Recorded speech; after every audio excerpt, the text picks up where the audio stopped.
ऐसी ही बेहतरीन कहानियाँ सुनने के लिए केपी नॉवल चैनल को लाइक, शेयर और सब्सक्राइब करें। आने वाली कहानियों के बारे में जानने के लिए हमारे टेलीग्राम से जुड़ें। लिंक डिस्क्रिप्शन में है। BTTH डिसाइपल कैशबैक सिस्टम अध्याय 381 निष्कर्ष। राजकुमारी याओ यू का निमंत्रण। बहुत सुंदर। इस समय चाहे दर्शक सीटों पर हो या VIP क्षेत्र में, कई युवा लड़कियां लियू लिंग की ओर प्रशंसा भरी निगाहों से देख रही थीं। उनके दिल धड़क रहे थे। लियू लिंग के प्रदर्शन के साथ इसमें कोई संदेह नहीं है कि वह इस प्रतियोगिता का चैंपियन होगा। फामा ने अपनी सफ़ेद दाढ़ी को सहलाया, बोलते समय उसका चेहरा प्रशंसा से भरा हुआ था। लियू लिंग के पीछे राजकुमारी याओ यू ने अपनी जीभ बाहर निकाली और उत्सुकता से पूछा, लियू लिंग, तुम पिछले कुछ सालों से क्या कर रहे थे? तुम अचानक इतने शक्तिशाली कैसे हो गए? क्योंकि मैं एक प्रतिभाशाली हूँ।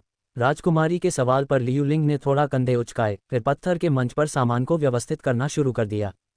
लियू लिंग की बेबाक प्रतिक्रिया सुनकर राजकुमारी याओ यू कुछ पल के लिए शब्दों के अभाव में थी, कोई जवाब नहीं दे पा रही थी। आखिरकार लियू लिंग के मौजूदा प्रदर्शन को देखते हुए उन्हें जीनियस कहना निश्चित रूप से उचित था। जैसे जैसे रेत के घड़े में रेत कम होती गई, जियाओ यान, जियाओ यीजियान और राजकुमारी याओ यू ने भी विंडवॉकिंग पिल को सफलतापूर्वक परिष्कृत किया।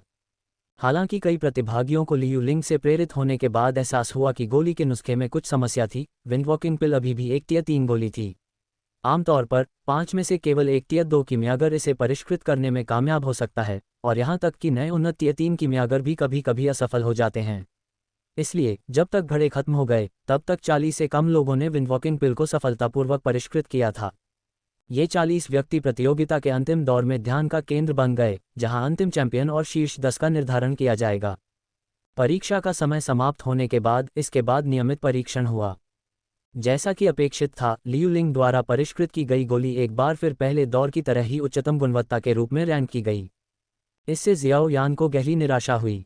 दूसरी सबसे उच्च गुणवत्ता वाली गोली अभी भी कोने में काले वस्त्र पहने रहस्यमय व्यक्ति द्वारा बनाई गई थी। उसके बाद जियाओ यान, राजकुमारी याओ यू और कुछ अन्य मजबूत टियर 3 कीमियागर आए। एक बार परीक्षण पूरा हो जाने के बाद आकाश धीरे धीरे काला हो गया। एक पतला अर्धचंद्र धीरे धीरे क्षितिज पर उभरा, जो चमकदार रोशनी वाली शाही राजधानी को रोशन कर रहा था। देवियों और सज्जनों, आज की प्रतियोगिता यहीं समाप्त होगी।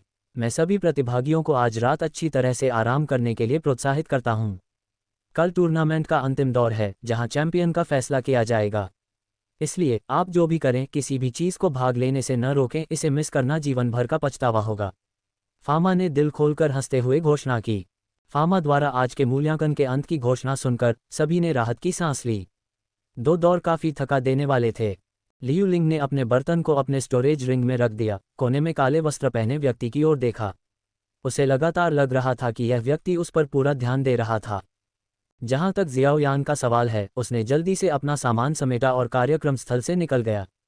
लियू लिंग के साथ पिछले संघर्ष के कारण और अंततः जियाओ जिन के हाथों बुरी तरह हारने के कारण जियाओ यान अब लियू लिंग और उसके पीछे की शक्ति से बहुत सावधान था। भीड़ को चीरते हुए कार्यक्रम स्थल से बाहर निकलने के बाद लियू लिंग ने अचानक देखा कि उसका रास्ता कई आकृतियों द्वारा अवरुद्ध था।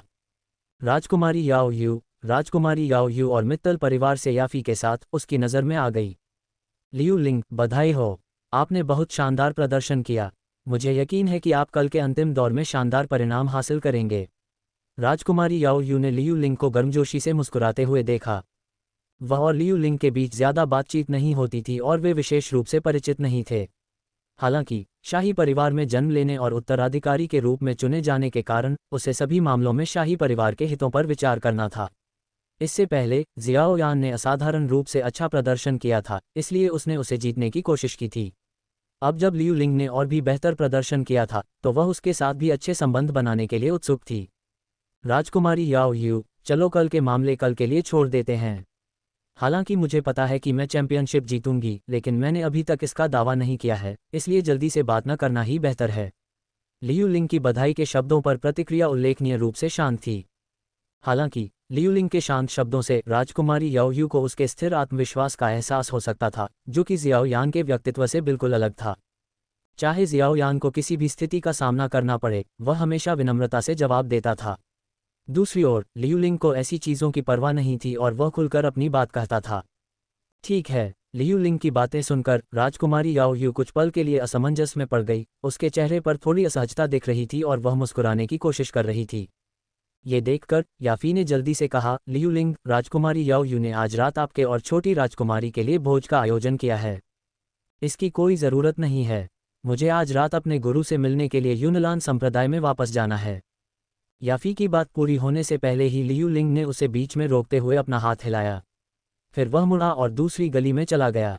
इस बीच कार्यक्रम स्थल से बाहर निकलने के बाद जियाओयान को भी कई निमंत्रणों की बौछार हुई, जिसमें नालन परिवार के नालन जी और राजधानी में उसके कुछ दोस्तों का निमंत्रण भी शामिल था।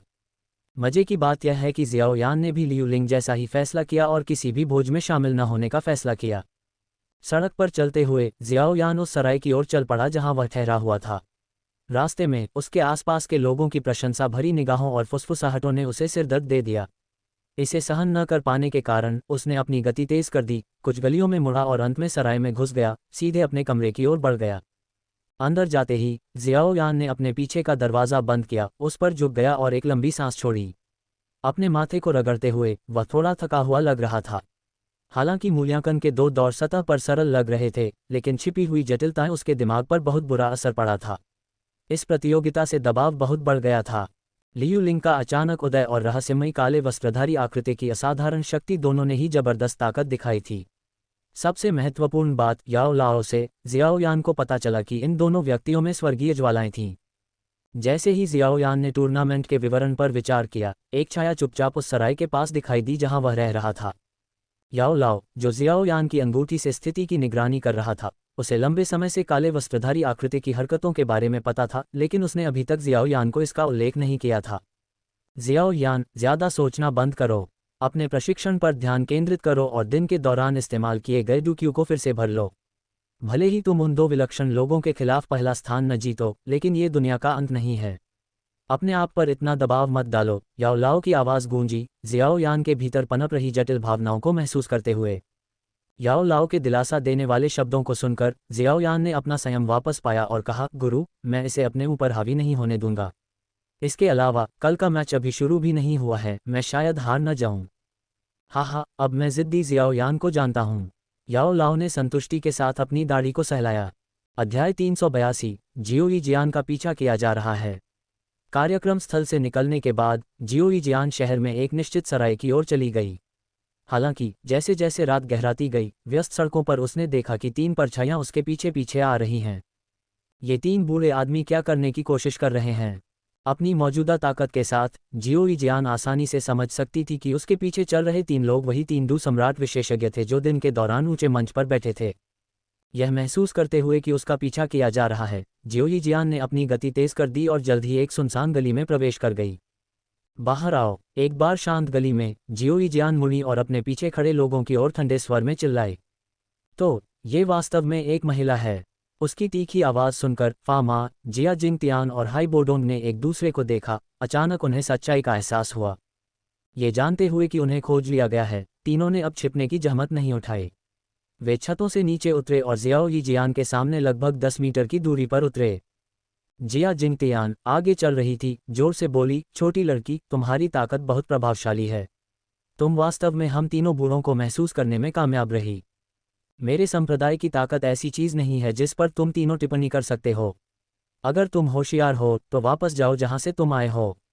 जियाओई जियान ने जियामा साम्राज्य के 3 दिग्गजों को संबोधित करते हुए शांति से उत्तर दिया। एक संप्रदाय? क्या ये लड़की किसी संप्रदाय की नेता हो सकती है? 17 साल की उम्र में एक संप्रदाय की नेता? जियाओई जियान को खुद को एक संप्रदाय का प्रमुख बताते हुए सुनकर जिया जिंगतियान, फामा और है बोडोंग संदेह से भर गए। फामा ने अपना सिर हिलाया, अपने पहले के विचारों को खारिज करते हुए, फिर निश्चितता के साथ बोला, ऐसा कोई तरीका नहीं है कि वह इतनी छोटी हो और पहले से ही एक संप्रदाय की नेता हो। अगर वह भेष का उपयोग नहीं कर रही है, तो उसके पास अपनी उपस्थिति को बनाए रखने के लिए कुछ विशेष तरीका होना चाहिए। फामा सही है। अगर वह वास्तव में एक संप्रदाय की नेता है, तो वह युवा पीढ़ी के लिए प्रतियोगिता में भाग क्यों लेगी? यह उसकी स्थिति से मेल नहीं खाता। मुझे संदेह है कि राजधानी में प्रवेश करने के लिए उसके पास अन्य उद्देश्य हैं, जिया जिंगतियान ने कहा। उसकी आंखें जियाओई जियान पर टिकी हुई थीं, स्थिति का विश्लेषण कर रही थीं। जबकि फामा और जिया जिंगतियान संदेह से भरे हुए थे, हाई बोडोंग केवल जिज्ञासा से वहां था, ये देखने के लिए उत्सुक था कि वह काली पोशाक वाला व्यक्ति कौन था जिसने दिन में तुरंत उसकी कोल्ड स्ट्रीम को नष्ट कर दिया था।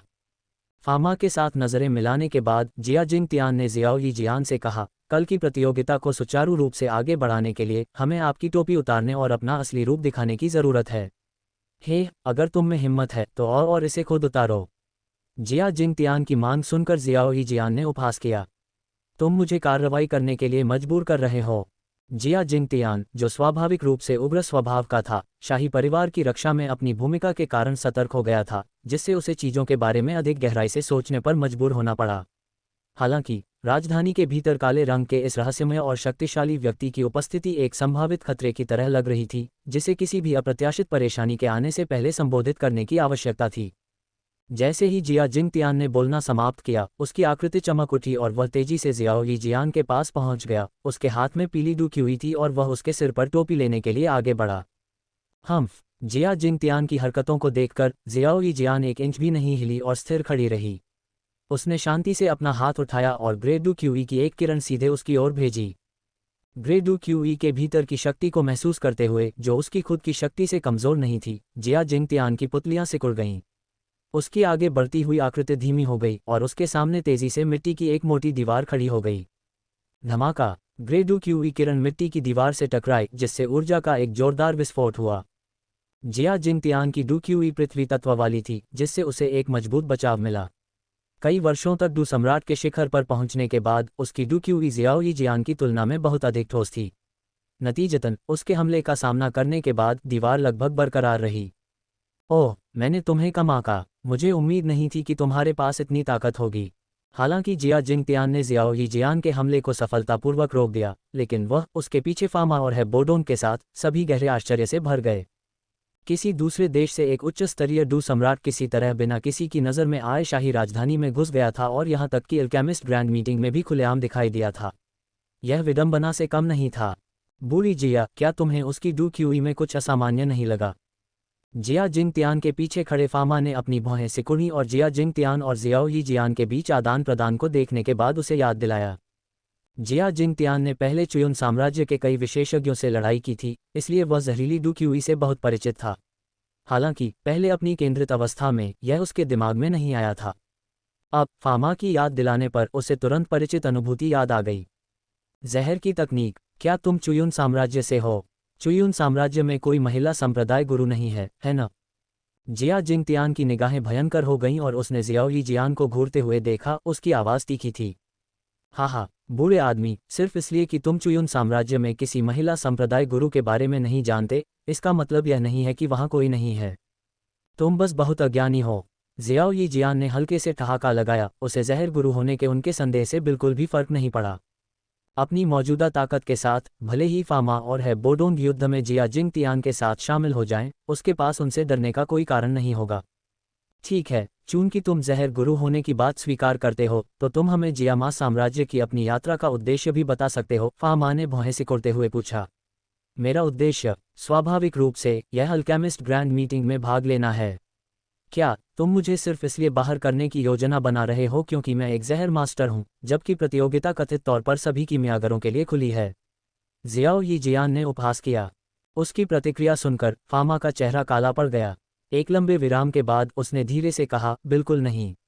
जब तक तुम राजधानी में अच्छा व्यवहार करोगे, हम तुम्हारा खुले दिल से स्वागत करेंगे। हालांकि जिया जिंगतियान उलझन में दिखाई दिया। चुयुन साम्राज्य लंबे समय से जियामा साम्राज्य के साथ मतभेद में था, जिसमें अक्सर युद्ध छिड़ जाता था। एक प्रतिद्वंद्वी राष्ट्र के डू सम्राट को राजधानी में स्वतंत्र रूप से घूमने की अनुमति देने से अनियंत्रित परिणाम हो सकते थे।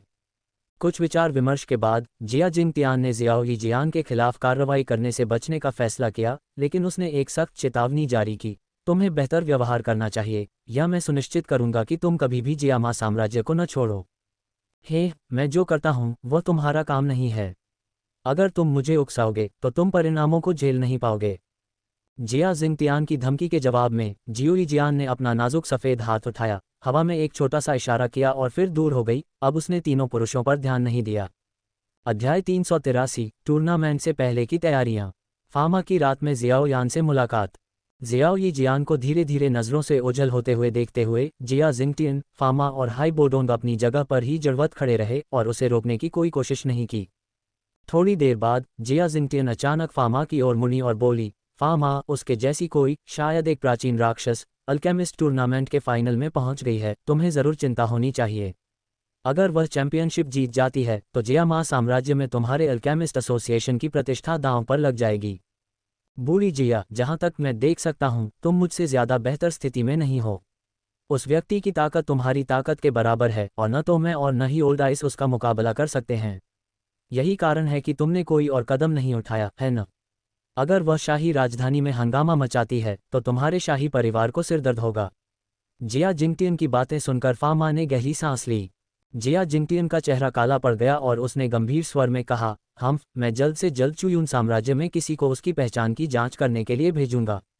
अगर वह इस दौरान राजधानी में गड़बड़ी फैलाने की हिम्मत करती है तो भले ही मुझे गंभीर चोट लग जाए, मैं सुनिश्चित करूंगा कि वह यहीं रहे। सहमत। जिया जिंगटियन के गुस्से भरे शब्दों को सुनकर फामा ने थोड़ा सिर हिलाया और कहा, बूढ़ी जिया, मैंने पहले जानबूझकर ऐसा नहीं किया। मुझे बस इस बात की चिंता थी कि अगर यह मामला बढ़ गया तो कल तक पूरी राजधानी में अफवाहें फैल जाएंगी कि जिया मा अल्केमिस्ट एसोसिएशन ने चैंपियनशिप में धांधली करने के लिए प्रतियोगियों को नुकसान पहुंचाया है। एक बार टूर्नामेंट खत्म हो जाने के बाद हमारा अल्केमिस्ट एसोसिएशन इस रहस्यमयी महिला से निपटने में आपका पूरा समर्थन करेगा। फामा के बोलने के बाद हाई बोडोंग ने भी कहा, अगर वह वास्तव में जिया मा साम्राज्य को धमकी देती है तो मैं अपनी पूरी ताकत से कार्रवाई करूंगा। ठीक है, तब मैं मदद के लिए आप दोनों बूढ़े साथियों पर भरोसा करूंगा। फामा और हाई बोडोंग के बयानों को सुनने के बाद जिया जिंगटियन की अभिव्यक्ति आखिरकार शांत हो गई।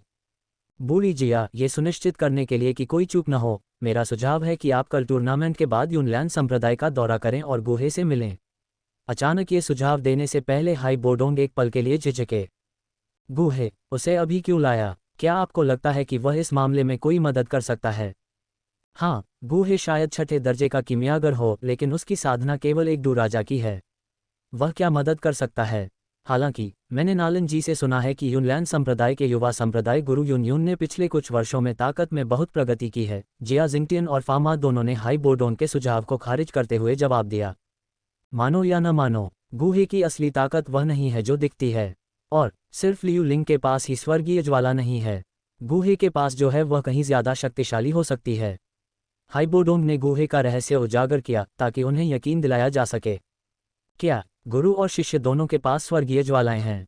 जिया जिंगटियन और फामा के पास हाई बोडोंग के शब्दों पर संदेह करने का कोई कारण नहीं था और दोनों ही बहुत हैरान थे।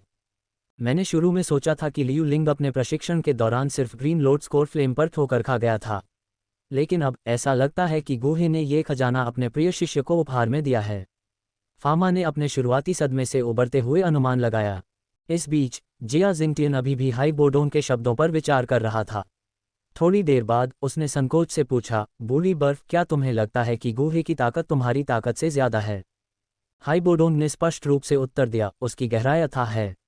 मैं उसकी सटीक साधना का निर्धारण नहीं कर सकता, लेकिन वह संभवतः आपके बराबर है, पूर्वज तक पहुंचने से केवल एक कदम दूर।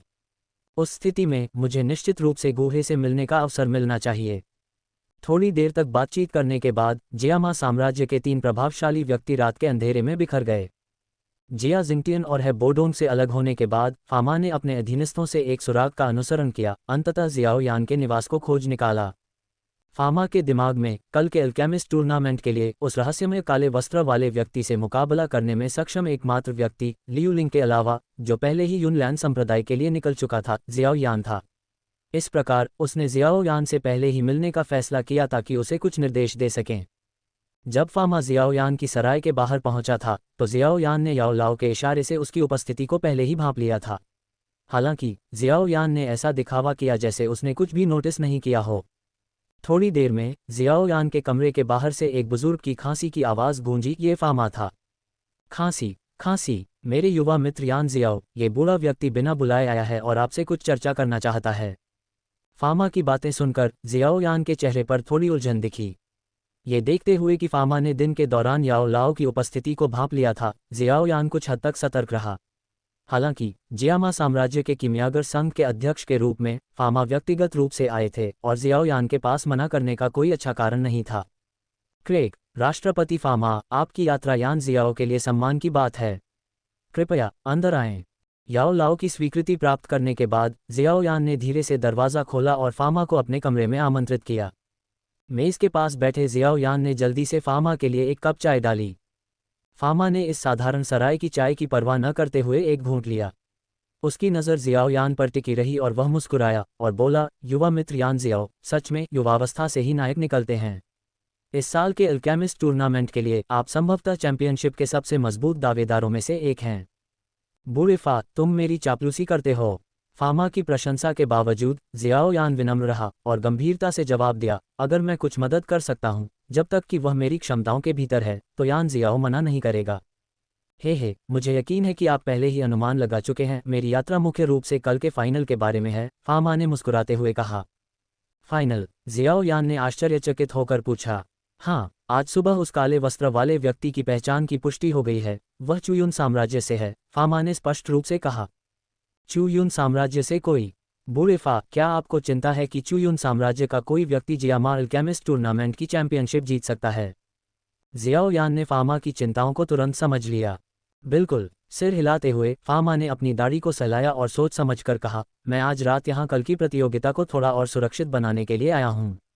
अगले दौर के परीक्षण में कोई छिपी हुई चाल नहीं है, ये पूरी तरह से प्रत्येक प्रतियोगी के सच्चे कौशल और तुरुप के पत्तों पर निर्भर करेगा।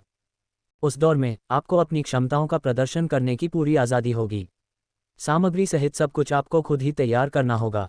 इसका मतलब है कि गिल्ड कोई भी फॉर्मूला प्रदान नहीं करेगा, आपके संग्रह में आपकी सीमाओं से मेल खाने वाली सही रेसिपी है या नहीं, यह आपके अपने संसाधनों पर निर्भर करेगा।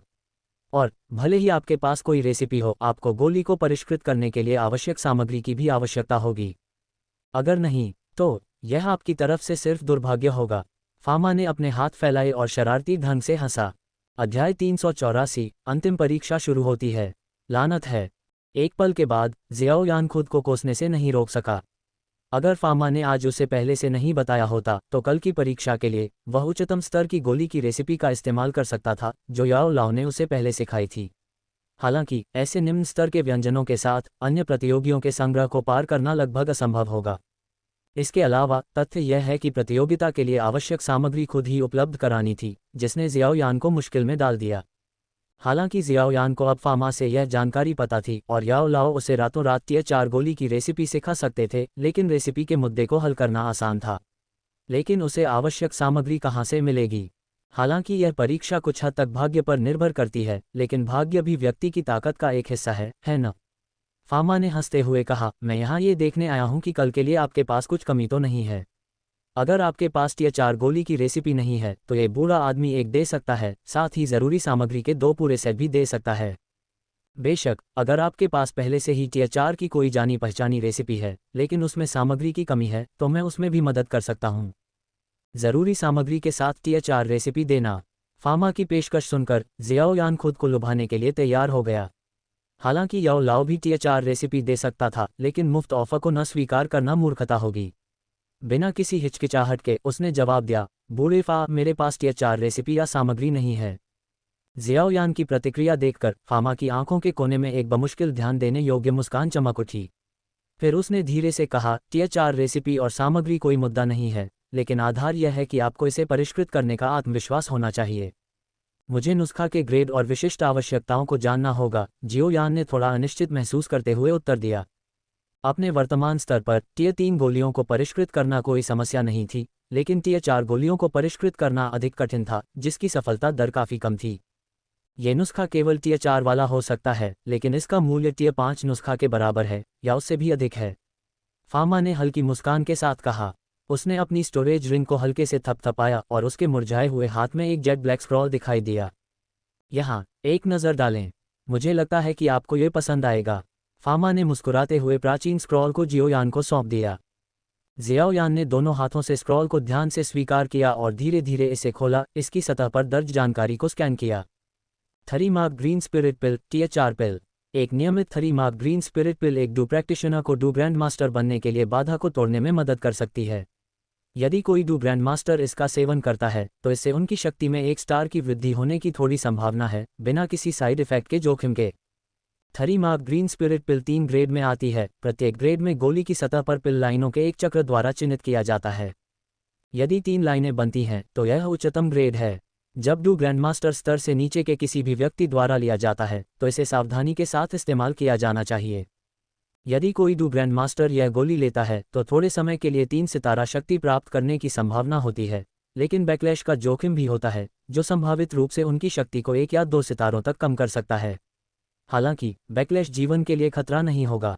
थरीमार्क ग्रीन स्पिरिट पिल के उच्चतम ग्रेड को परिष्कृत करने के लिए आपको इसकी आवश्यकता होगी। जैसे ही जियोयान ने स्क्रॉल पर विवरण पढ़ा, उसका उत्साह बढ़ गया। हालांकि वह अभी भी याओ लाओ की राय सुनना चाहता था। शिक्षक, आप इस गोली की रेसिपी के बारे में क्या सोचते हैं? जियोयान ने रिंग के माध्यम से याओ लाओ से संवाद किया। छोटे यान, फामा अतिशयोक्ति नहीं कर रहे थे।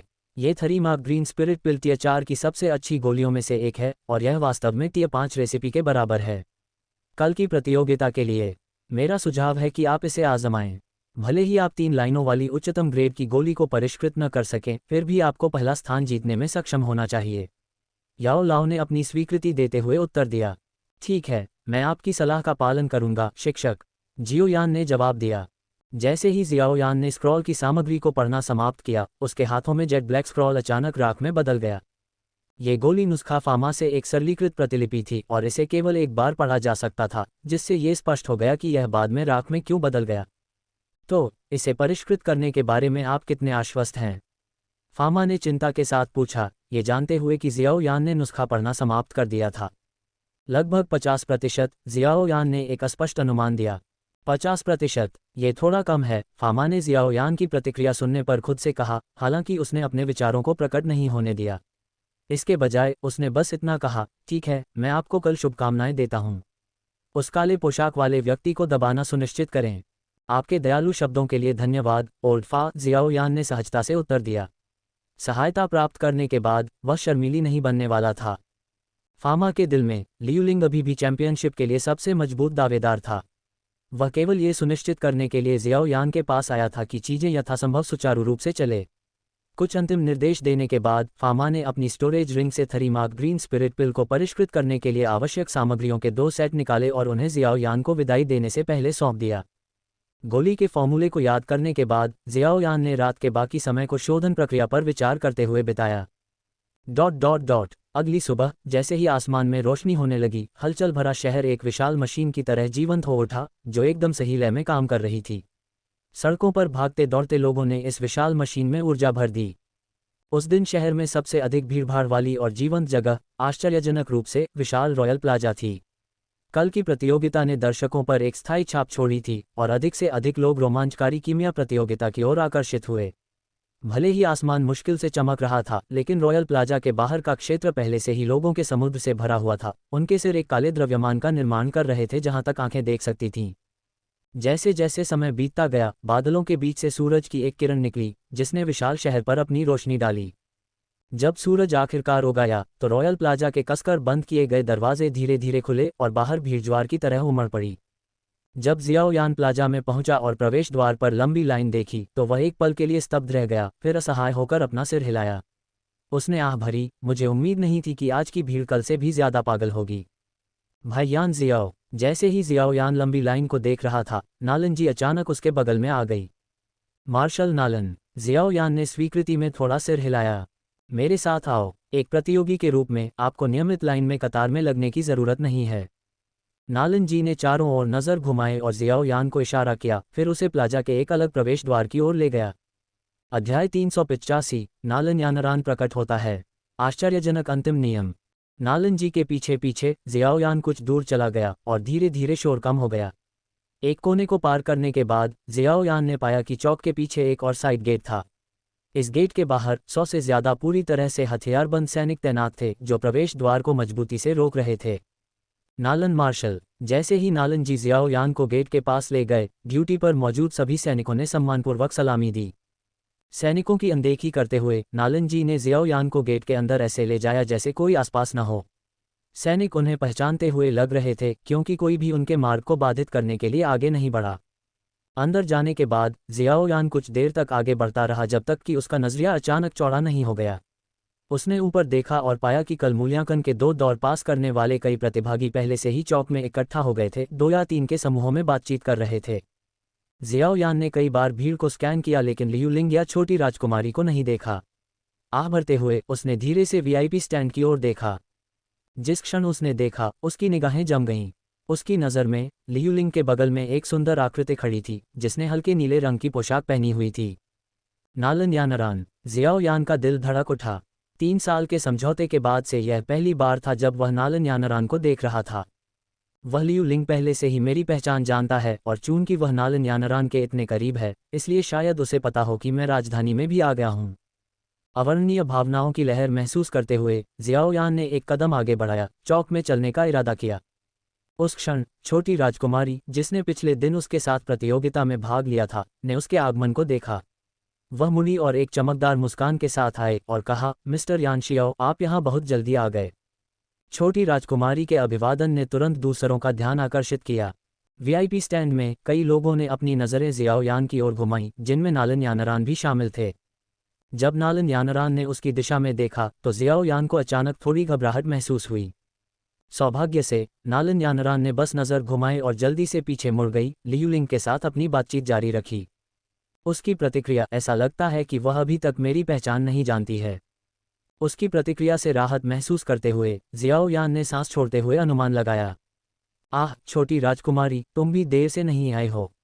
थोड़ी देर रुकने के बाद जियाओ यान ने धीरे से छोटी राजकुमारी याओ यू के अनौपचारिक अभिवादन का जवाब दिया।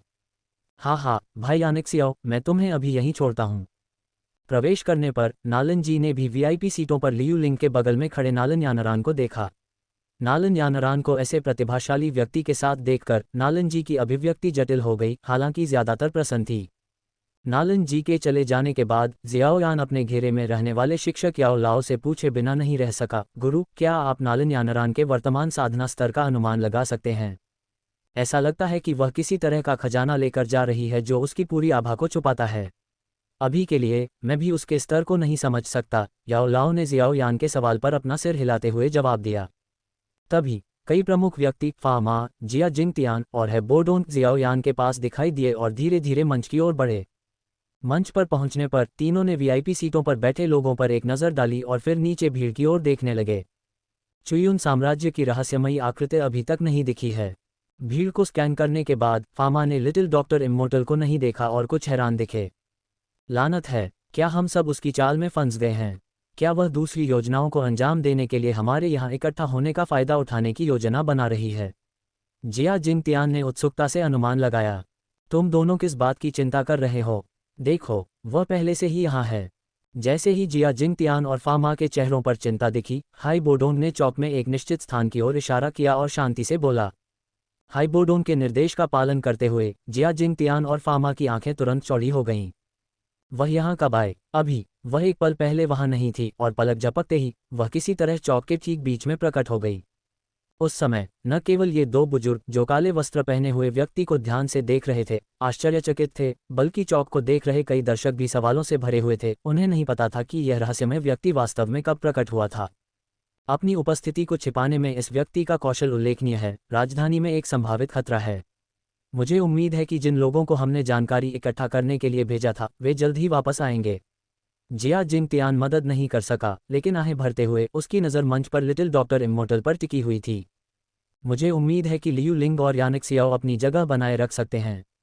हम चुयुन साम्राज्य के इस व्यक्ति को चैंपियनशिप पर कब्जा करने नहीं दे सकते। फामा ने मन ही मन प्रार्थना की।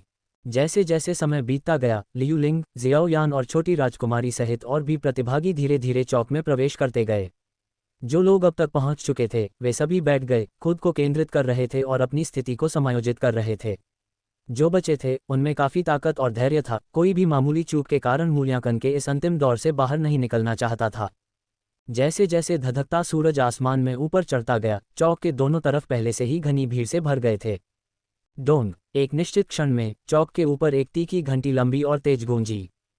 जब घंटी बजी, जियाओ यान, जो बंद आंखों से ध्यान कर रहा था, ने धीरे से उन्हें खोला, अपनी छाती के भीतर की बासी हवा को बाहर निकाला, खड़ा हुआ और वीआईपी मंच पर फामा की स्थिति की ओर देखा। अहम। ऊंचे मंच पर खड़े होकर फामा ने धीरे से अपना गला साफ किया, अपनी नज़र चौक पर घुमाई। एक संक्षिप्त विराम के बाद शोर धीरे धीरे कम हो गया। उनकी वृद्ध लेकिन स्थिर आवाज़ सभी के कानों में गूंज उठी। आज का मूल्यांकन टूर्नामेंट का सबसे महत्वपूर्ण दौर है। अंतिम विजेता को इस प्रतियोगिता का चैंपियन घोषित किया जाएगा, इसलिए अपने सभी प्रयासों के लिए आज अपना सर्वश्रेष्ठ दें। गर्जना, गर्जना, गर्जना। जैसे ही फामा ने बोलना समाप्त किया, बेसब्री से इंतजार कर रहे दर्शकों ने जयकारे लगाए और गगनभेदी गर्जना से हवा हिल गई।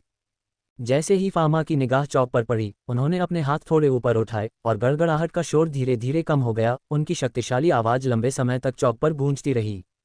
इस तीसरे दौर के लिए गिल्ड प्रतिभागियों को कोई सहायता प्रदान नहीं करेगा।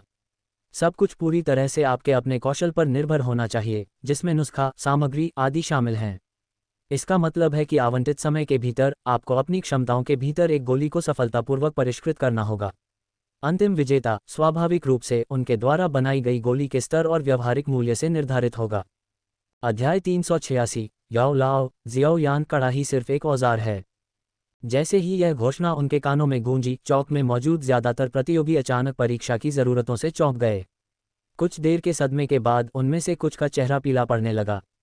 ये स्पष्ट था कि इन व्यक्तियों ने उचित नुस्खा या पर्याप्त औषधीय सामग्री तैयार नहीं की थी। इनके बिना उन्हें निम्न श्रेणी की गोलियों को परिष्कृत करना होगा, जिससे उनके हारने की संभावना बहुत बढ़ जाएगी। हालांकि जियाओयान ने फामा से परीक्षा के विषय के बारे में पहले ही जान लिया था, फिर भी उसने थोड़ा चौंकने का नाटक किया। इस तरह की अप्रत्याशित रूप से चुनौतीपूर्ण परीक्षा में शांत भाव बनाए रखना आसानी से पक्षपात का संदेह पैदा कर सकता था। अपने भावों को नियंत्रित करते हुए जियाओयान ने जल्दी से चारों ओर नजर घुमाई। उसने देखा कि हालांकि छोटी राजकुमारी और लियू लिंग शुरू में परीक्षा की ज़रूरतों से हैरान थे, लेकिन वे जल्द ही ठीक हो गए। उनके भावों में घबराहट के कोई संकेत नहीं दिखे। प्रभावशाली पृष्ठभूमि, जियाओयान ने सोचा। हालांकि इस परीक्षा ने उन्हें चौंका दिया, लेकिन ऐसा लगता है कि यह उनकी क्षमताओं में बहुत बाधा नहीं डालती है। अब जब सभी को परीक्षा के नियमों से परिचित हो गए हैं, तो चलिए शुरू करते हैं। मंच पर फामा ने धीरे से अपना हाथ उठाया और फिर एक सूक्ष्म गति से उसे नीचे कर दिया। उनकी शांत आवाज़ पूरे चौक में गूंज उठी। मूल्यांकन का तीसरा दौर अब शुरू होता है। जैसे ही फामा की आवाज़ कम हुई, चौक में हल्की सी बड़बड़ाहट तुरंत शांत हो गई। दर्शकों में अनगिनत आंखें नीचे विशाल चौक में दर्जनों प्रतियोगियों पर टिकी थीं, जो उनके प्रदर्शन का बेसब्री से इंतजार कर रहे थे। चौक पर फामा की घोषणा के बाद लगभग कोई भी प्रतियोगी नहीं हिला।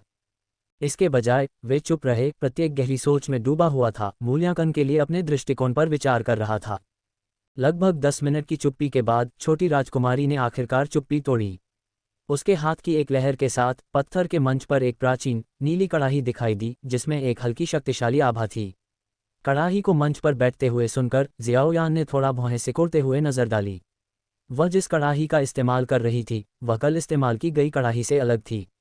इससे निकलने वाली आभा को देखते हुए इस कड़ाही की गुणवत्ता उसकी अपनी गहरे लाल रंग की कड़ाही से कहीं बेहतर थी।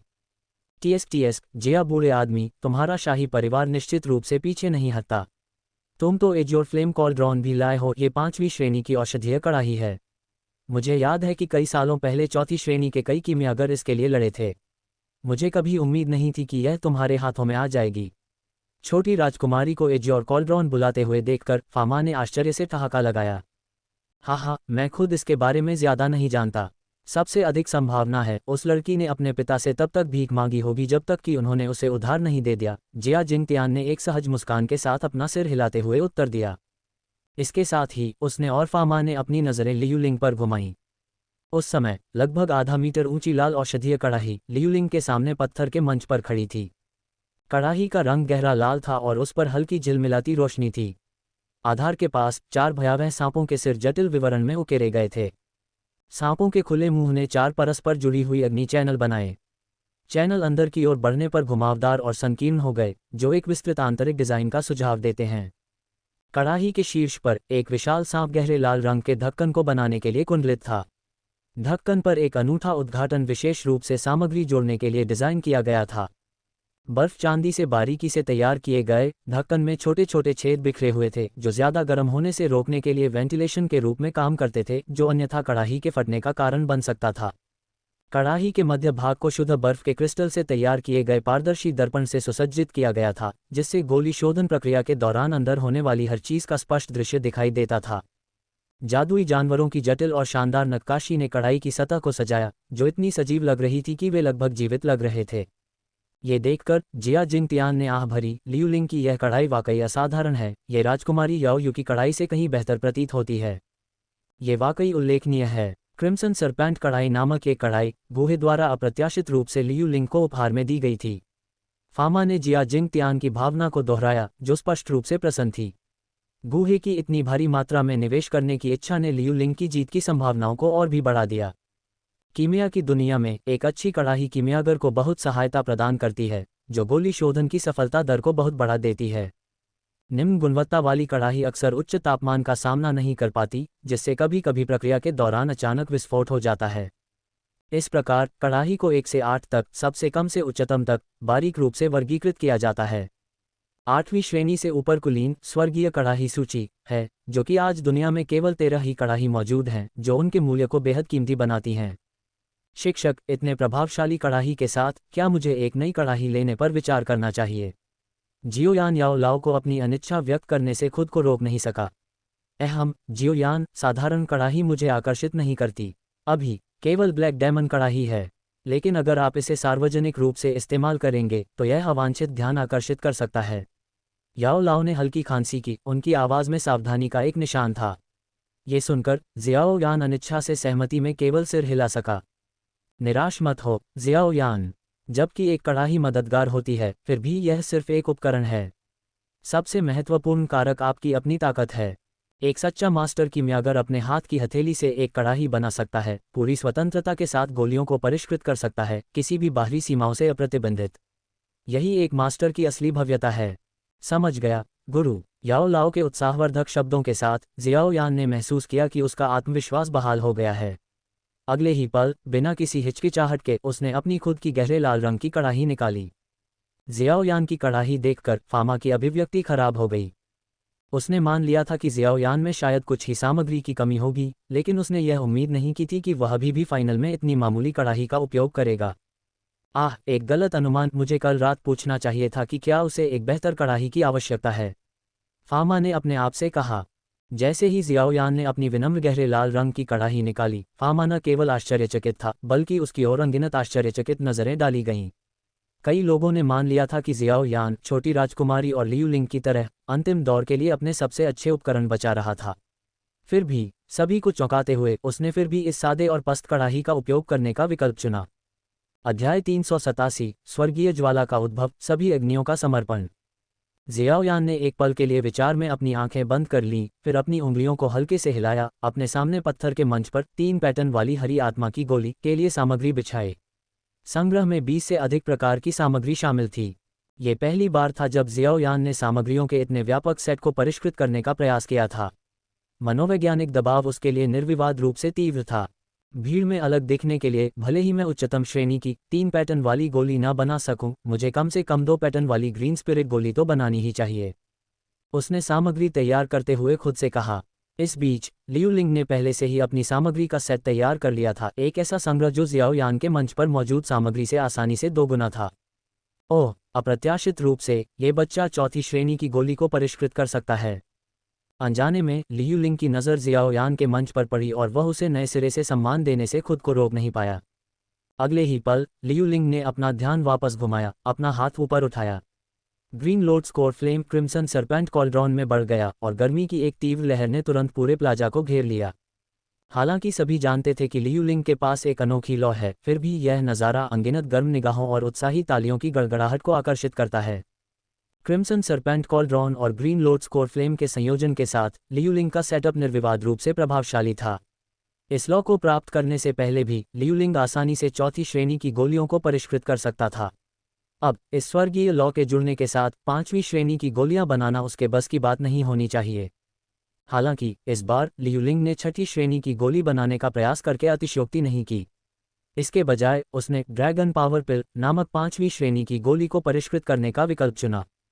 ऊंचे मंच पर फामा काले वस्त्र पहने आकृति को ध्यान से देख रहा था। फिर भी लियू लिंग के मंच पर सामग्री को देखते ही वह अचंभित रह गया, लगभग अपना जबड़ा गिराने लगा। इतनी सारी सामग्री कम से कम 5वीं कक्षा की गोली के लिए होनी चाहिए। क्या इसका मतलब यह है कि लियू लिंग पहले से ही 5वीं कक्षा का कीमियागर बन चुका है? फामा ने पूरी तरह से चकित होकर कहा। लियू लिंग के पास एक अनोखी लौ होने से भी फामा को उतना आश्चर्य नहीं हुआ था। केवल 18 या 19 साल की उम्र में 5वीं कक्षा का कीमियागर बनने का मतलब था कि लियू लिंग भविष्य में 7वीं कक्षा के स्तर तक पहुंच सकता था, एक ऐसी उपलब्धि जिसके लिए उत्तर पश्चिमी महाद्वीप के कीमियागर जीवन भर प्रयास करते रहेंगे लेकिन शायद कभी हासिल न कर पाएं। वरिष्ठ भाई वास्तव में दुर्जेय है, उसने हमारे गुरु के कीमियागर कौशल को पूरी तरह से विरासत में लिया है। लेकिन दूसरी वरिष्ठ बहन कहाँ है? वीआईपी सेक्शन में नलन यानरान हालांकि कीमिया में पारंगत नहीं थी, लेकिन लियू लिंग के प्रति भीड़ की प्रतिक्रियाओं से उसे यह एहसास हो गया कि कुछ असाधारण हो रहा है। लियू लिंग के लिए जयकार करते हुए वह जियाओ जियान की अनुपस्थिति के बारे में सोचे बिना नहीं रह सकी, जो अभी तक दिखाई नहीं दी थी। मास्टर ने उल्लेख किया कि सीनियर सिस्टर वापस आ गई है, इसलिए तार्किक रूप से उसे इस कीमियागर सभा में भाग लेना चाहिए, है न? नलन यानरान की नज़र प्लाजा और उसकी परिधि पर घूम रही थी। अब तक सभी प्रतियोगियों ने अपनी सामग्री निकाल ली थी और अपनी लपटें जला ली थीं।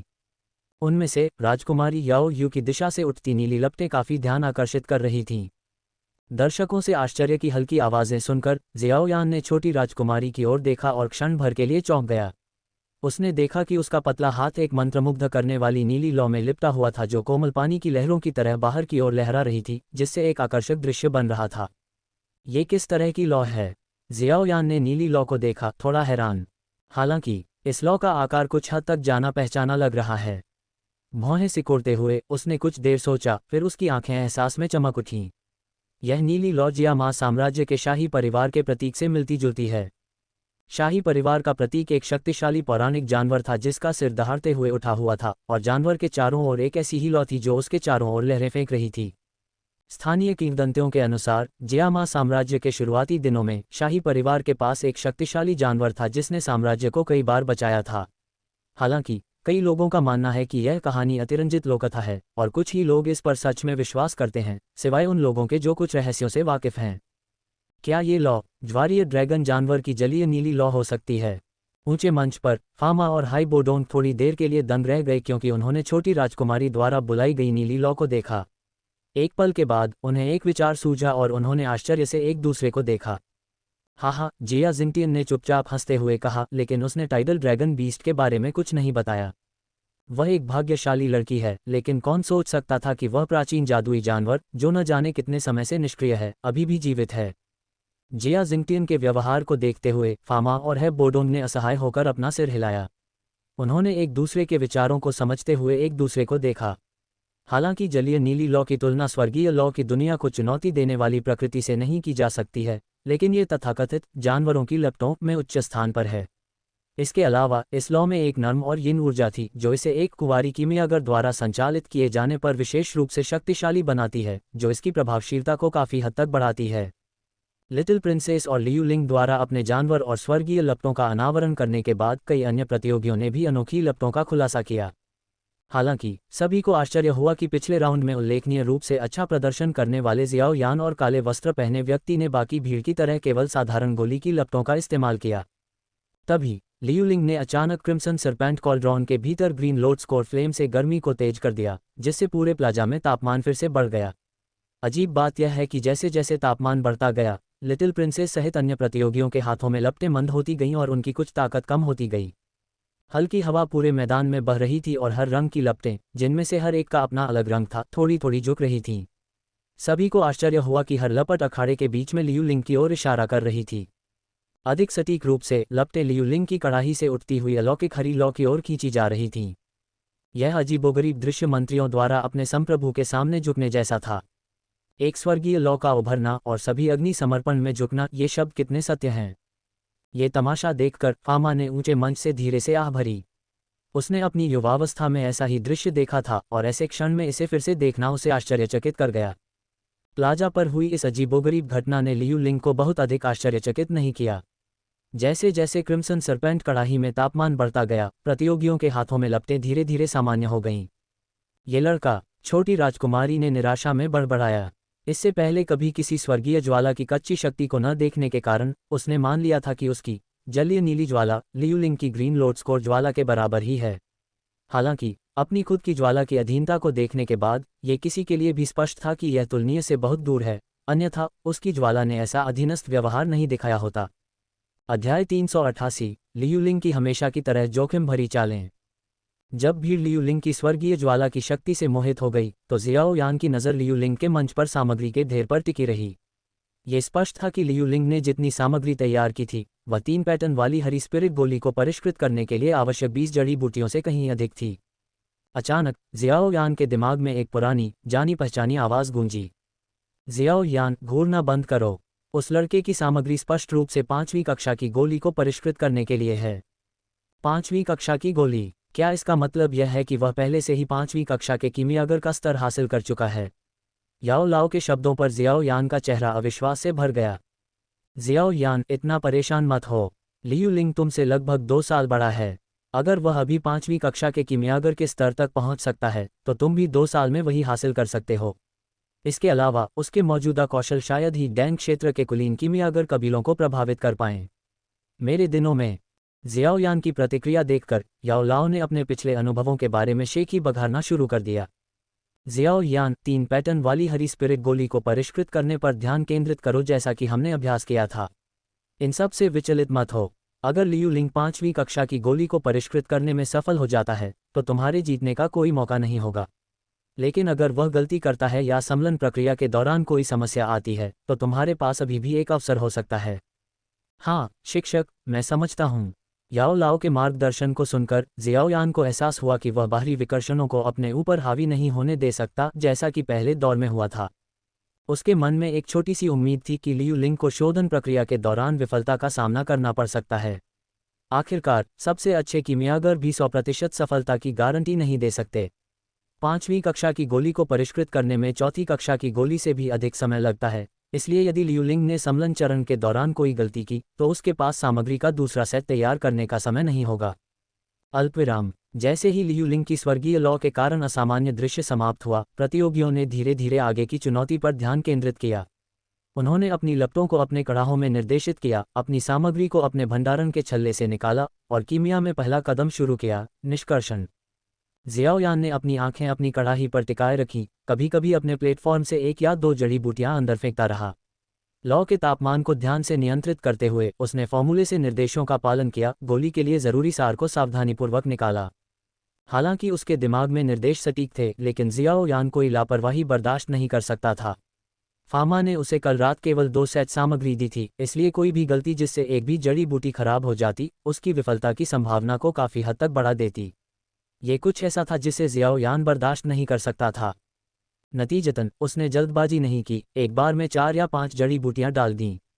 इसके बजाय उसने एक बार में 1 या 2 जड़ी बूटियों को परिष्कृत करते हुए अधिक सतर्क दृष्टिकोण अपनाया। इस समय ज्यादातर प्रतियोगी जियाओ यान की तरह ही सावधान थे। हालांकि कुछ अपवाद भी थे। लियू लिंग की तरफ से उसने हिम्मत करके 4 जड़ी बूटियां लीं और उन सभी को एक साथ क्रिम्सन सरपेंट कड़ाही में फेंक दिया, जिससे शोधन प्रक्रिया शुरू हो गई। आह, वह लड़का हमेशा की तरह लापरवाह, बिना किसी सावधानी के। लियू लिंग की हरकतों को देखकर फामा ने गहरी सांस ली। उसका सबसे बुरा डर सच हो गया था। लियू लिंग के पिछले प्रदर्शनों के आधार पर उसका कौशल स्तर निस्संदेह प्रतियोगियों में सबसे ऊंचा था।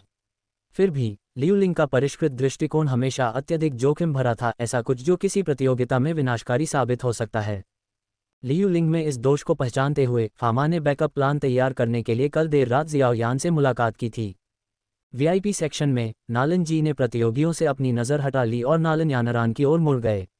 यानरान, तुम पिछले 2 सालों से यूनलान पर्वत पर छिपे हुए हो।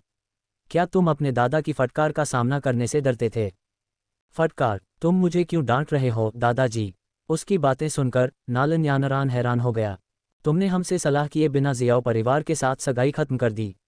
क्या आपको लगता है कि आप पूरी तरह से न्यायसंगत थे? आपकी 3 साल की चुनौती के परिणाम के बावजूद ये सबसे अच्छा होगा यदि आप बाद में जियो परिवार से माफ़ी मांग लें, नालन जी ने थोड़े तिरस्कारपूर्ण लहजे में कहा। गूहे द्वारा नालन जी को जहर से मुक्त करने के बाद उन्हें टूटी हुई सगाई के बारे में पता चला। परिवार के बुजुर्ग जियो लिन के मित्र के रूप में जियो परिवार से मिलने के लिए समय निकालते हुए उन्होंने पाया कि जियो यान की साधना प्रतिभा वापस आ गई थी। इस ज्ञान ने उनकी वर्तमान सलाह को प्रभावित किया। मैंने कुछ भी गलत नहीं किया। जब मैं सगाई तोड़ने गया तो मैंने मुआवजा भी देने की पेशकश की, लेकिन उसने न केवल इसे अस्वीकार कर दिया बल्कि मेरा अपमान किया, ये कहते हुए कि वह मुझे तलाक दे देगा। नालन यानरान ने जिद्दी होकर जवाब दिया। आप निजी तौर पर जियो परिवार के पास जा सकते थे और सगाई को रद्द करने के बारे में जियो जान से विनम्रतापूर्वक बात कर सकते थे। शायद ऐसा करने से ऐसी घटना नहीं होती। इसके बजाय आपने सगाई को तोड़ने के लिए यूनलान संप्रदाय के अधिकार का इस्तेमाल करना चुना, इस बात की परवाह किए बिना कि इससे जियो परिवार की प्रतिष्ठा को कितना नुकसान होगा। वह सगाई तुम्हारे दादा और जियाओ जान के पिता ने तय की थी। इससे मैं, तुम्हारे दादा, सम्मानजनक स्थिति में कैसे आ गया? नालन जी ने अपनी पोती की ओर देखा, उसका स्वर शांत लेकिन दृढ़ था। अपने दादा की बातें सुनकर नालन यानरान की अभिव्यक्ति जटिल हो गई। एक पल के बाद उसने समान रूप से कहा, दादाजी, मैं ऐसी शादी नहीं करूंगी जो मैं नहीं चाहती, चाहे कुछ भी हो। कोई भी मुझे मजबूर नहीं कर सकता। इसके अलावा मैं 3 साल की चुनौती में नहीं हारूंगी। जब जियाओ यान हार जाएगा तो मैं उसे कुछ मुआवजा दूंगी। तुम्हें इतना भरोसा है? जियाओ परिवार के लड़के में प्रतिभा की कमी नहीं है। 3 साल बाद वह शायद डू ग्रैंड मास्टर के पद तक पहुंच जाएगा। तुम्हें इसके बारे में चिंता करने की कोई ज़रूरत नहीं है। बस मैच देखने पर ध्यान दो, नालन यानरान ने जवाब दिया, अपने दादा की जांच को दरकिनार करते हुए और अपनी डूक्यूई का उपयोग करके अस्थायी रूप से अपनी सुनने की क्षमता को अवरुद्ध करते हुए उनकी बकबक को अनसुना कर दिया। हालांकि नलन जी उसके रवैये से चिढ़ गए थे, लेकिन वे इसके बारे में ज़्यादा कुछ नहीं कर सकते थे। आखिरकार वे एक सार्वजनिक सेटिंग में थे और वे नहीं चाहते थे कि नलन परिवार उपहास का विषय बने। इस बिंदु तक अंतिम दौर कुछ समय के लिए आगे बढ़ चुका था। नलन जी ने देखा कि नलन यानरान के साथ अपनी बातचीत के दौरान सबसे चमकदार प्रतियोगी लियूलिंग ने पहले ही अपनी सामग्री का 2/3 उपयोग कर लिया था, जबकि अधिकांश अन्य ने मुश्किल से 3 या 4 जड़ी बूटियां निकाली थीं। ये गति बस आश्चर्यजनक है। जबकि अन्य लोग तीसरी श्रेणी की गोलियों को परिष्कृत कर रहे थे, लियूलिंग 5वीं श्रेणी की गोली पर काम कर रहा था। फिर भी 30 से 40 जड़ी बूटियां निकालने में उसकी गति दूसरों की गति से लगभग बराबर थी, केवल 7 या 8। ये सभी को चकित करने के लिए पर्याप्त था। अध्याय 389, हाफ अ टाइम ब्रेक। अपना कौशल दिखाएं। लियूलिंग की तरफ से उसने प्रत्येक प्रयास में कम से कम 4 औषधीय अवयवों को परिष्कृत करना जारी रखा। हालांकि उसे एक बार थोड़ी विफलता मिली, लेकिन उसकी गति को देखते हुए उसने कुल मिलाकर केवल 4 जड़ी बूटियां बर्बाद की, जो दूसरों की तुलना में उसे पीछे नहीं छोड़ती थी। कुछ और मिनटों के बाद लियूलिंग ने अपने पत्थर के मंच पर गोली के लिए आवश्यक सभी आवश्यक घटकों को पहले ही निकाल लिया था। ये बच्चा, वह वास्तव में किसी और को चमकने का मौका नहीं देता। 5वीं श्रेणी की गोली के लिए इतनी बड़ी मात्रा में सामग्री को परिष्कृत करने की प्रक्रिया, और वह अभी भी तीसरी श्रेणी की गोली पर काम करने वाले किसी व्यक्ति से तेज है, फामा ने उच्च मंच से टिप्पणी की, अनिश्चित कि वह प्रशंसा कर रहा था या आलोचना। इस बीच मुख्य चौक में जियाओ यान, लिटिल प्रिंसेस, जियाओ यीजियान और शेष प्रतियोगी अभी भी अपनी स्वयं की शोधन प्रक्रियाओं के माध्यम से भाग रहे थे। ओह, गहरी सांस छोड़ते हुए लियूलिंग ने आखिरकार अपने निष्कर्षण को पूरा किया, स्पष्ट रूप से थका हुआ। बिना किसी हिचकिचाहट के उसने अपनी युद्ध ऊर्जा को बहाल करने के लिए एक गोली ली और अपनी ताकत हासिल करने के लिए क्रॉस लेग बैठ गया। ठीक है, कम से कम अब वह एक स्थिर दृष्टिकोण अपना रहा है। फामा ने अनुमोदनपूर्वक मुस्कुराते हुए देखा, ये देखकर कि लियूलिंग ने सीधे गोली सम्मलन चरण में भागने के बजाय अपनी ऊर्जा को बहाल करने को प्राथमिकता दी। क्या यह आदमी वास्तव में सिर्फ आराम करने के लिए बैठा है? यह क्या है? क्या वह हमारा इंतजार कर रहा है या कुछ और? जियाओ यान और लिटिल प्रिंसेस ने लगभग एक साथ बड़बड़ाते हुए लियूलिंग की शांत रिकवरी को देखकर निराश महसूस किया। हमारा वरिष्ठ भाई वास्तव में प्रभावशाली है, वह 5वीं श्रेणी की गोली बनाने का लक्ष्य बना रहा है। जियाओ यीजियान ने अपने शोधन में एक ब्रेक के दौरान लियूलिंग पर नजर डाली। वह केवल 4थी श्रेणी की गोली पर काम कर रही थी, लेकिन जल्द ही वह लियूलिंग के ठीक बाद अपनी सभी सामग्री निकालने वाली दूसरी प्रतियोगी बन गई। उसके कुछ ही समय बाद जियाओ यान, लिटिल प्रिंसेस और कुछ अन्य लोगों ने भी अपने निष्कर्षण पूरे कर लिए। अभी भी आराम कर रहे हो? अपना निष्कर्षण पूरा करने के बाद जियाओ यान लियूलिंग की ओर देखने से खुद को रोक नहीं सका, जो अभी भी शांति से ध्यान कर रहा था। अपना सिर हिलाते हुए जियाओ यान ने अपनी ऊर्जा को पुनः प्राप्त करने के लिए एक गोली ली और अपने काम पर वापस ध्यान केंद्रित किया। तेजी से उसने प्रत्येक परिष्कृत सामग्री को कड़ाही में रखा, सामग्री के एक साथ जुड़ने पर प्रत्येक सूक्ष्म प्रतिक्रिया के साथ खुद को सावधानीपूर्वक समायोजित किया। जैसे ही जियाओ यान ने गोली का मिश्रण शुरू किया, लिटिल प्रिंसेस और जियाओ यीजियान ने बिना समय बर्बाद किए उन्होंने तुरंत अपनी सामग्री को अपने बर्तनों में डाला और मिश्रण की प्रक्रिया भी शुरू कर दी। समय समय पर विशाल चौक में एक दबी हुई आवाज़ गूंजती थी। ये जानी पहचानी आवाज़ किसी भी कीमियागर के लिए डरावनी थी, जो गोली के शोधन में विफलता का संकेत देती थी। प्रत्येक धमाके के साथ कुछ प्रतियोगी, जो स्पष्ट रूप से निराश थे, एक एक करके चौक से बाहर चले गए। प्रतियोगिता एक छलनी की तरह लग रही थी जिसमें बड़े अंतराल थे, जो लगातार कमज़ोर और कम कुशल लोगों को बाहर कर रही थी। कई दौर की स्क्रीनिंग के बाद जो लोग बचे रहे, वे निस्संदेह युवा पीढ़ी के अभिजात वर्ग के थे।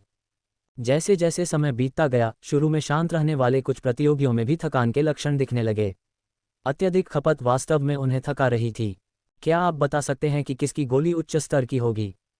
हाइबोडोंग धीरे धीरे फामा के पीछे चला गया, नीचे के चौक को देखते हुए, और चुपचाप पूछा, तो क्या आप अभी भी बता सकते हैं? अभी पूरी तरह से निश्चित नहीं है, फामा ने स्पष्टता से उत्तर दिया। हालांकि उन्हें संदेह था कि लियू लिंग इस्तेमाल की गई सामग्री की मात्रा के आधार पर 5वीं स्तरीय गोली को परिष्कृत करने का लक्ष्य बना रहा था, लेकिन उन्हें पता था कि कुछ जटिल 4वीं स्तरीय गोलियां हो सकती हैं जिनके लिए इतनी सारी सामग्री की आवश्यकता होती है। निष्कर्ष पर पहुंचने से बचते हुए उन्होंने समझाया, हालांकि जैसे जैसे गोलियां आकार लेना शुरू करती हैं, आप अक्सर बता सकते हैं। 4वीं स्तरीय गोलियां पूरी तरह से बनने से पहले एक अलग सुगंध पैदा करती हैं। सुगंध जितनी मजबूत होगी, गोली की गुणवत्ता उतनी ही बेहतर होगी। 5वीं स्तरीय गोलियों के लिए वे अद्वितीय हैं। जब वे बनती हैं तो वे अपने भीतर तीव्र ऊर्जा के कारण एक वास्तविक ऊर्जा तरंग उत्पन्न करती हैं। ये सुनकर हाई बोडोंग ने थोड़ा सिर हिलाया और चुप हो गया, अपने हाथ पीछे मुड़कर धैर्यपूर्वक प्रतियोगिता के समापन की प्रतीक्षा कर रहा था। उस समय, जबकि अधिकांश प्रतियोगी अभी भी सामग्री सम्मलन के बीच में थे, लियू लिंग आखिरकार खड़ा हुआ और अपनी खुद की गोली सम्मलन प्रक्रिया शुरू की। उसके द्वारा की गई हर हरकत पर मौजूद बड़े नामों की नज़र थी। उम्मीदों के मुताबिक लियू लिंग ने उन्हें निराश नहीं किया। पारंपरिक चरण दर चरण विधि का पालन करने के बजाय उसने एक बार फिर एक अजीबोगरीब लय का पालन किया। एक बार में 3, 4 या 5 प्रकार के घटक सार को कड़ाही में डाला। आह, ये बच्चा, फामा ने ऊंचे मंच से बड़बड़ाते हुए कहा। उसके चेहरे पर निराशा और इस्तीफे का मिश्रण दिख रहा था। यह कोई साधारण अभ्यास सत्र नहीं है। क्या वह थोड़ा और सावधान नहीं हो सकता? पहले के चरणों में अगर वह असफल होता तो वह केवल कुछ सामग्री बर्बाद करता, लेकिन अगर वह अब सम्मलन चरण के दौरान फिसल जाता है तो वह अपनी सामग्री का 70 से 80% खो सकता है। ऐसा लग रहा था कि फामा की टिप्पणी अनसुनी नहीं थी, क्योंकि वीआईपी सीटों पर बैठे कुछ दर्शकों ने लियू लिंग की हरकतों पर ध्यान दिया और विभिन्न भावों का आदान प्रदान किया। क्या सीनियर ब्रदर इस दृष्टिकोण से बहुत अधिक जोखिम नहीं उठा रहे हैं? मुझे वास्तव में उम्मीद है कि कुछ भी गलत नहीं होगा, नलन यानरान ने लियू लिंग को चिंता के साथ काम करते हुए देखकर बड़बड़ाया। 7 या 8 मिनट बाद फामा की अभिव्यक्ति अचानक बदल गई। उनके वृद्ध चेहरे पर खुशी की झलक दिखाई दी क्योंकि उन्होंने जियाओ यान की दिशा में देखा। उनके गहरे लाल रंग के कड़ाही से एक हल्की औषधीय सुगंध फैलने लगी थी। यान जियाओ स्थिर है, वह पहले से ही सफल गोली बनाने के संकेत दिखा रहा है, फामा ने मन ही मन सोचा, पिछली रात की अपनी योजनाओं से गुप्त रूप से प्रसन्न। जियाओ यान के बाद जियाओ ई जियान, राजकुमारी याओ यू और कुछ अन्य प्रतियोगियों से भी ऐसी ही खुशबू आने लगी। एक पल के लिए पूरा चौक और यहाँ तक कि वीआईपी और दर्शक सीटें भी औषधीय गोलियों की समृद्ध सुगंध से भर गईं। हालांकि एक सावधान पर्यवेक्षक ये देखेगा कि दर्जनों अलग अलग सुगंधों में से जियाओ ई जियान की सुगंध सबसे मजबूत थी। यह महसूस करते हुए फामा का चेहरा थोड़ा तनावग्रस्त हो गया। उसने उम्मीद नहीं की थी कि रहस्यमय काले वस्त्र पहने व्यक्ति द्वारा परिष्कृत की गई गोली मध्यम स्तर की 4थी श्रेणी की गुणवत्ता तक पहुंच जाएगी। अगर जियाओ यान केवल एक ही पैटर्न वाली ग्रीन स्पिरिट पिल बनाने में कामयाब हो जाता तो यह वास्तव में थोड़ा कम होता। उस पल जियाओ यान, जैसे कि अपनी तुलना में जियाओ ई जियान की गोली की उच्च गुणवत्ता को महसूस कर रहा हो, थोड़ा भौहें सिकुड़े बिना नहीं रह सका। अध्याय 390, याओ लाओ की सहायता। अस्थि आत्मा ठंडी आग प्रकट होती है। जियाओ यान, अगली बार मैं तुम्हें अस्थि आत्मा ठंडी आग का अस्थायी रूप से उपयोग करने दूंगा। जब तक तुम इसकी आभा को दबाए रखोगे, कोई भी इसे पहचान नहीं पाएगा। ध्यान केंद्रित रखो और 2 पैटर्न वाली ग्रीन स्पिरिट पिल को परिष्कृत करने का प्रयास करो। याओ लाओ ने अचानक अपने रिंग के भीतर से जियाओ यान को सलाह दी, जो चुपचाप प्रतियोगिता को देख रहा था। याओ लाओ और फामा ने एक समान विचार साझा किया। लियू लिंग की उम्र के किसी व्यक्ति के लिए 5वीं स्तरीय गोली को परिष्कृत करने का प्रयास पहले से ही एक चुनौतीपूर्ण उपलब्धि थी, और वह इस तरह के जोखिम भरे घटक सम्मलन विधियों के साथ कठिनाई को और बढ़ा रहा था, एक ऐसा दृष्टिकोण जिसमें विफलता की 80% संभावना है।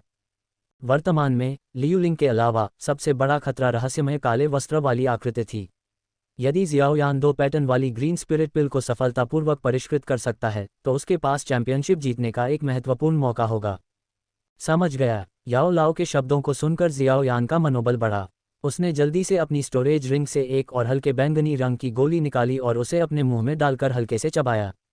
उसी समय उसके हाथ में एक सफ़ेद लौ दिखाई दी, जिसे उसने तुरंत अपनी आत्मा की शक्ति से नियंत्रित किया और कड़ाही में डाल दिया।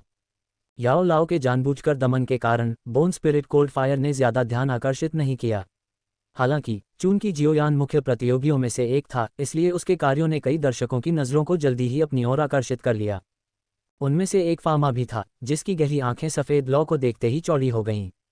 वह एक शक्तिशाली आत्मा के उतार चढ़ाव को भी स्पष्ट रूप से महसूस कर सकता था, जिसने उसके मन में जिज्ञासा और सवालों को जगा दिया। उसी समय लियू लिंग और जियो यी जियान सहित अन्य कीमियागरों ने भी मजबूत आत्मा की उपस्थिति को महसूस किया। हालांकि वे अपनी स्वयं की शोधन प्रक्रियाओं के महत्वपूर्ण चरणों में थे और आगे की जांच करने के लिए ध्यान नहीं दे सकते थे। किसने सोचा होगा कि यान जियो के पास अपनी आस्तीन में एक छिपा हुआ कार्ड था। ये सफ़ेद लौ संयमित हो सकती है, लेकिन इसमें अपार शक्ति है, संभवतः लियू लिंग की ग्रीन लोड स्कोर लौ से कम नहीं। एक पल के चिंतन के बाद फामा का चेहरा भ्रम से उत्साह में बदल गया। जियाओयान के कड़ाही में सफ़ेद लौ को शामिल होते देखकर उसे यकीन हो गया कि जियाओयान एक पैटर्न वाली ग्रीन स्पिरिट पिल नहीं बल्कि 2 पैटर्न वाला संस्करण बनाने का लक्ष्य बना रहा था। हाँ, अगर यान जियाओ वास्तव में 2 पैटर्न वाली ग्रीन स्पिरिट पिल को परिष्कृत कर लेता है तो ये प्रतियोगिता उसके हाथ में है। फामा ने प्रसन्नतापूर्वक सोचा। उसकी एकमात्र चिंता ये थी कि जियाओ यी जियान चैंपियनशिप नहीं जीत पाएगी। अंत में जियाओयान या लियू लिंग में से कौन जीतेगा, यह उसके लिए कोई मायने नहीं रखता था। इस समय फामा उत्सुकता से जियाओयान द्वारा 2 पैटर्न वाली ग्रीन स्पिरिट पिल को सफलतापूर्वक बनाने का इंतजार कर रहा था। याओ लाओ से बोन स्पिरिट कोल्ड फायर उधार लेने के बाद जियाओयान ने अपनी सारी ऊर्जा पिल को परिष्कृत करने पर केंद्रित कर दी। ओह, कुछ ही देर में जब उसके माथे पर पसीना आने लगा तो उसके बर्तन में एक नीले रंग की गोली बनने लगी, जिसके साथ एक ताज़ा औषधीय खुशबू भी थी। 4थी श्रेणी की गोली। जिस क्षण जियाओयान ने सफलतापूर्वक 4थी श्रेणी की गोली बनाई, भीड़ ने जयकारे लगाए और फामा के चेहरे पर मुस्कान आ गई। जियाओयान के बाद लिटिल प्रिंसेस ने भी 4थी श्रेणी की गोली को परिष्कृत किया। हालांकि उसके कड़ाही से आने वाली खुशबू जियाओयान की तुलना में काफ़ी कम तीव्र थी। इसके बावजूद लिटिल प्रिंसेस अपनी उपलब्धि पर गर्व करते हुए उत्साह से मुस्कुराए। यह उसका पहली बार 4थी श्रेणी की गोली बनाने का प्रयास था और उसे सफल होने की उम्मीद नहीं थी। उसे विश्वास था कि इस गोली के साथ भले ही वह चैंपियनशिप न जीत पाए, लेकिन दूसरा या तीसरा स्थान आसानी से हासिल किया जा सकता है। जैसे ही उन दोनों ने अपनी गोलियां पूरी की, एक चेन रिएक्शन शुरू हुआ जिसमें अधिक से अधिक प्रतियोगी सफलतापूर्वक अपनी गोलियां परिष्कृत कर रहे थे। हालांकि उसी क्षण जियाओ यी जियान की कड़ाही से एक हल्की बैंगनी रंग की गोली की खुशबू धुएं की तरह उठने लगी। एक रंगीन गोली की खुशबू। हल्के बैंगनी रंग का धुआं देखकर लगभग हर कीमियागर जो इसके महत्व को समझता था चौंक गया। सोचना कि वह रंगीन खुशबू वाली गोली बना सकती है, ये स्पष्ट है कि वह तैयार होकर आई थी। फामा के चेहरे पर अभी अभी उभरी हल्की मुस्कान तुरंत उदास हो गई जब उसने जियाओ यी जियान के कड़ाही से बैंगनी रंग का धुआं उठते देखा। रंगीन गोली की खुशबू क्या होती है? ऊंचे मंच पर हाई बोडोंग ने फामा की अचानक गहरी परेशानी भरी अभिव्यक्ति को देखते हुए जल्दी से पूछा।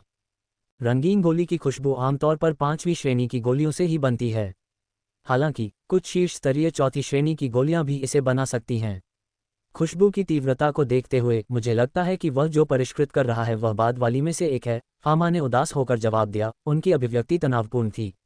उसकी तुलना में यू एर और यान जियाओ द्वारा परिष्कृत की गई 4थी श्रेणी की गोलियां बिना किसी संदेह के थोड़ी कमतर हैं। जियाओयान, मुझे उम्मीद नहीं थी कि वह रहस्यमय व्यक्ति 4थी श्रेणी के फॉर्मूले का उपयोग करके रंगीन खुशबू वाली गोली बना पाएगा। आपकी 2 पैटर्न वाली ग्रीन स्पिरिट गोली तुलना में कम पड़ सकती है, याओ लाओ ने टिप्पणी की। शुरू में जियाओयान को 2 पैटर्न वाली गोली बनाने में मदद करने से प्रसन्न थे, लेकिन अब प्रतियोगिता में अप्रत्याशित डार्क हॉर्स द्वारा चौंक गए। आप वास्तव में इस दुनिया में किसी को भी कम नहीं आंक सकते।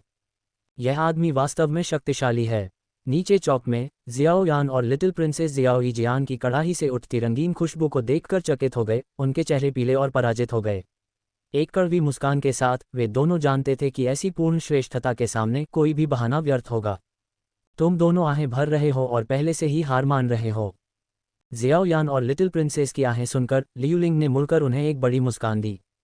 उस पल जियाओयान और लिटिल प्रिंसेस दोनों ने लियू लिंग की अभिव्यक्ति में एक बेजोड़ आत्मविश्वास की झलक देखी, जो क्षण भर के लिए स्तब्ध रह गए। उनकी निगाहों के सामने लियू लिंग की कड़ाही में पहले से ही एक समृद्ध हल्के लाल औषधीय तरल दिखाई देने लगा था। इस आदमी ने इतने लंबे समय तक आराम किया और अब उसने इस सटीक क्षण में सामग्री सम्मलन प्रक्रिया को दोषरहित रूप से पूरा कर लिया है। क्या राक्षसी प्रतिभा है! जियाओयान और लिटिल प्रिंसेस दोनों ही आश्चर्यचकित हुए बिना नहीं रह सके। दोनों को संबोधित करने के बाद लियू लिंग ने अपनी आत्मा शक्ति को 2 धाराओं में विभाजित किया और उन्हें कड़ाही में डाल दिया। एक ने सियान की लौ को बलपूर्वक दबा दिया, जबकि दूसरे ने बिजली की गति से औषधीय तरल को लपेटा, जिससे एक अत्यंत शक्तिशाली संपीड़न बल निकला। इस बार लियू लिंग ड्रैगन स्ट्रेंथ पिल के रूप में जानी जाने वाली 5वीं स्तरीय गोली को परिष्कृत करने का प्रयास कर रहा था। ये गोली उपयोगकर्ता को थोड़े समय के लिए असाधारण रूप से मजबूत शारीरिक शक्ति प्रदान कर सकती है, एक कच्ची शुद्ध शक्ति जो किसी भी युद्ध ऊर्जा वृद्धि से जुड़ी नहीं है। इस प्रकार ड्रैगन स्ट्रेंथ पिल एक ऐसी गोली थी जो सीधे शारीरिक कौशल को बढ़ाती थी, जिससे इसे अधिकांश 5वीं स्तरीय गोलियों की तुलना में परिष्कृत करना और भी अधिक चुनौतीपूर्ण हो जाता था। यहाँ तक कि अनुभवी 5वीं स्तरीय कीमियागरों को भी इसे बनाना काफ़ी मुश्किल लगा।